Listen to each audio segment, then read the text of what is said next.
So this year I decided I was going to fulfill my lifelong dream of moving onto a boat and going around the world. It started early this year, and then in the spring we went down to Fort Lauderdale and looked at some catamarans and met our broker Larry. And catamarans were nice, but we found that for our needs, probably getting a trawler was going to be the best thing for us. So this summer, I went and saw a bunch of trawlers in Maryland, and we decided that we really wanted to get the Grand Banks 46. So we saw some of those in Maryland, and then our broker Larry down in Florida found one that was down in Fort Lauderdale. And so we put the offer in on the boat, sight unseen, and scheduled to have the survey and sea trial. Unfortunately, Irma came in and canceled the survey and sea trial, but luckily the boat survived great, and a week or two later we were down in Fort Lauderdale doing the survey and sea trial, and that's where we're at right now.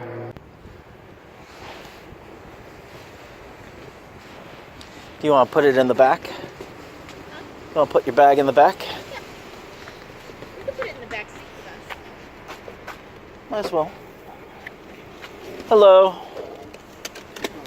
Can you Good. lift that up for me? Sure.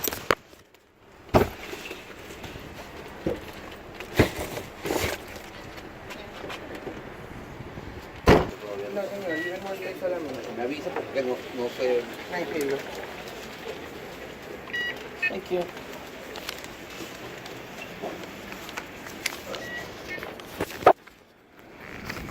Alright, so we're finally getting on the plane to go see Mystic. Everybody's freaking out here about Jose coming in. Our flight's been delayed, but we're getting on the plane now. What's going on, brother?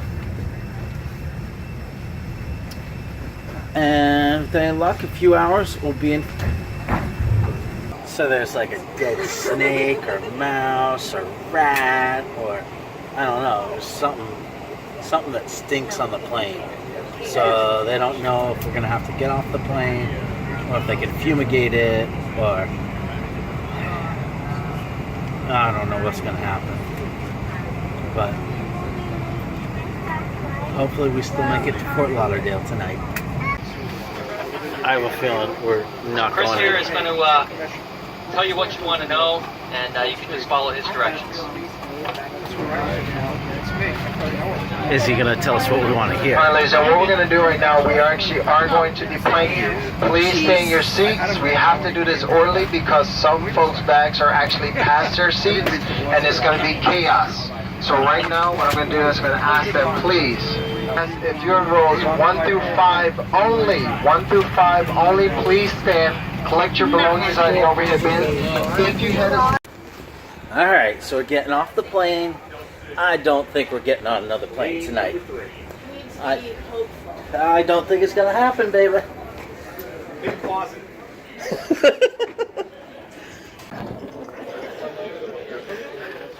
Alright, let's try this again a couple hours late. Hey. Hello. Time 2. Trying to get to Fort Lauderdale. Alright, so we made it to the hotel. Miss April is not very happy with the Hyatt place here. It's not so bad though. Got a nice couch. Got a desk. It's not so bad. But ready to go to bed, get up early, and tomorrow it's Mystic.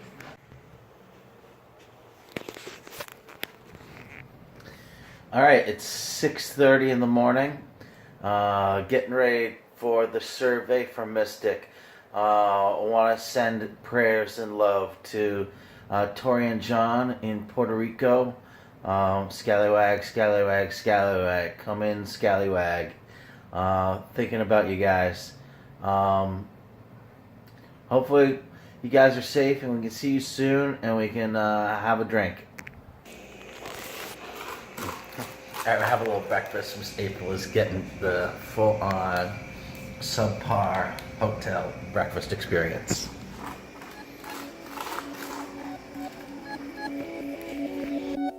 So after breakfast, we grabbed an Uber and headed to see the boat, which was on a slip in a residential neighborhood in Fort Lauderdale. We met the seller's broker, Steve, and our day captain, Oscar, and headed out down the Fort Lauderdale Canal through the Wiggles on our way to get hauled out.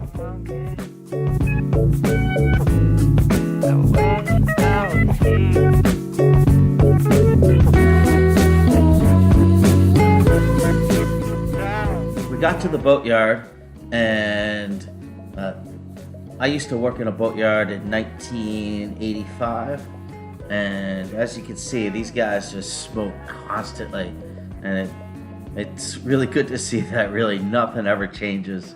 I got a kick out of this guy with the cigarette hanging out of his mouth.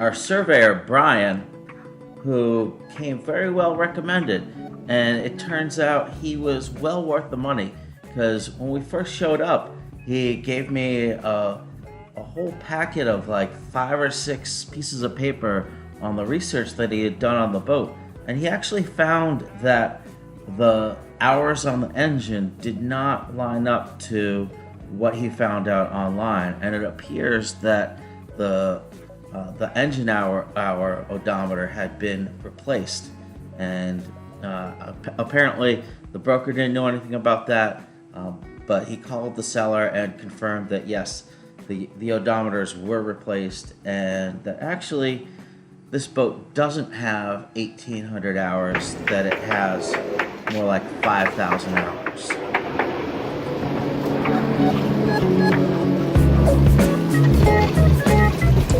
So Brian did a full survey of the boat. Everything looked really good. The cutlasses were nice, the zincs were fresh, and as you can see, the bottom of the boat looks fantastic. And for a 30-year-old boat, I think this thing looks pretty good. But we still have some questions.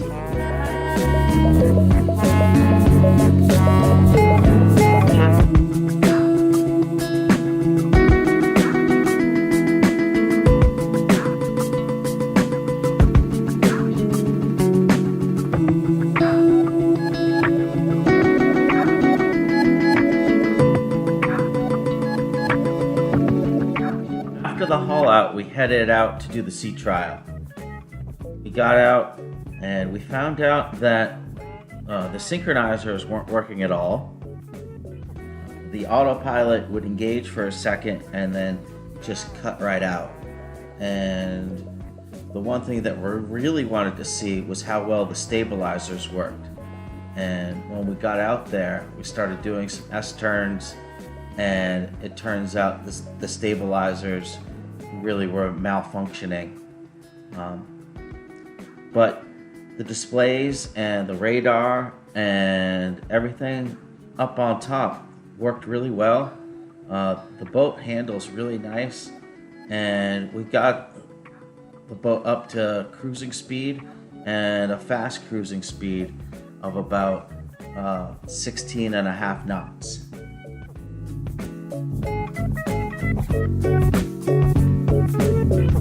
As you can see, when we started getting into a little bit of the wake, that we were bouncing around a little bit, and the stabilizers really weren't doing the job that they were supposed to do.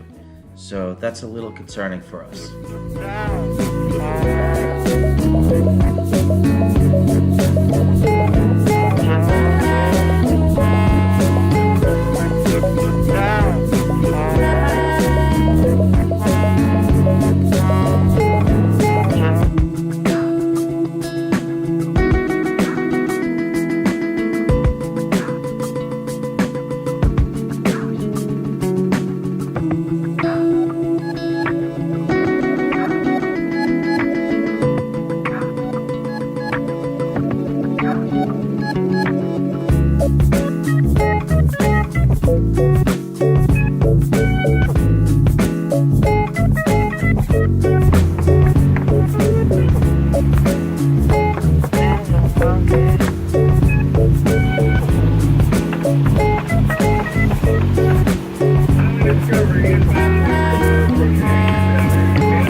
So what do you think? I like it. You do, huh?